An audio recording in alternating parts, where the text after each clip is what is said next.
Bans on assault weapons, raising taxes on firearm sales, and creating penalties for those who don't store their weapons properly have all been part of a sweeping package of bills put forward by Virginia lawmakers during this session's General Assembly.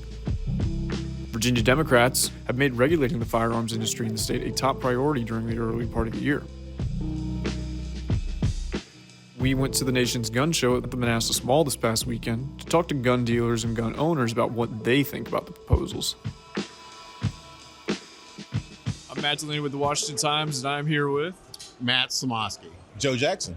Paul from Black Widow Arms. Annette Elliott. I am the president and owner of Showmasters Gun Shows. Roderick Honeycutt. So Rod, what do we think about the new gun laws proposed in Virginia this term? Some of them make no sense, and some I can kind of see.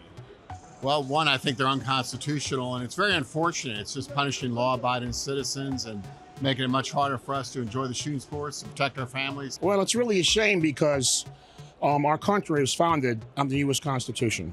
I think it's tyrannical. I think it's one of the most aggressive policies towards law-abiding citizens. Well, I think the gun laws that have been proposed in Virginia are a little bit unfair to the people that actually follow the laws.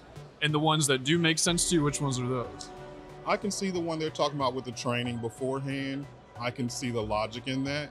I don't understand the magazine ban. That's going to make me a criminal, and thousands of others in Virginia as well. The taxes is another big one on the firearms. 11% on ammunition and on guns, $500 on a suppressor when suppressors are used in 0.003% of crimes. The sad part about it is the people they're taking the guns away from or trying to prohibit ownership or limit ownership are the best people in the country. They have no records, they take care of themselves, they're good citizens, they work, they pay taxes, they protect their families, and we're vilified. It's like a community for everybody to come here.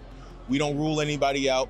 Everybody gets vetted. There's no loopholes here. And if you notice, and when you look around, everybody does a very extensive background check to acquire the firearms. Would that affect your inventory that you have?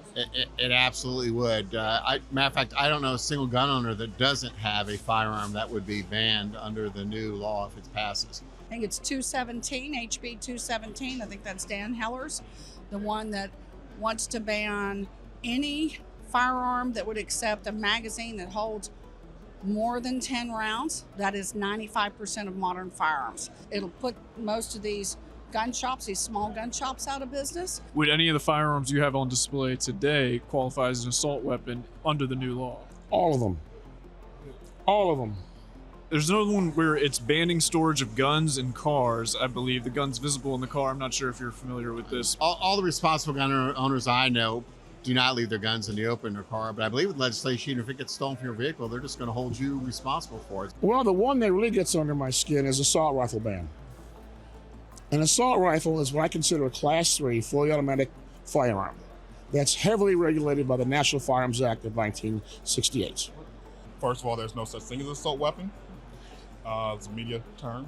So they're using the language to contort the meaning to develop fear in the general population to get these things through. It's one of those things where it just hurts the average citizen because we're the ones following the rules, right? The bad guys are going to do what the bad guys are going to do. That's why they're bad guys. You talk about the constitutionality of some of these proposals. Do you think they'll withstand a test in court if they were to sue and challenge them there? Honestly, I really feel they're going to be shut down because they are unconstitutional.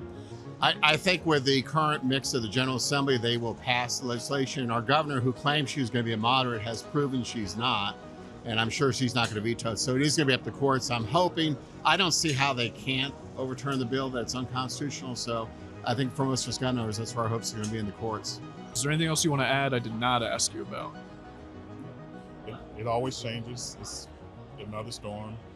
Next election cycle will be the other way around. Then the next one will be the other way around. It's life. I would like to add is, hey, we're here at Trojan Arms. We support the Second Amendment and all those who love it.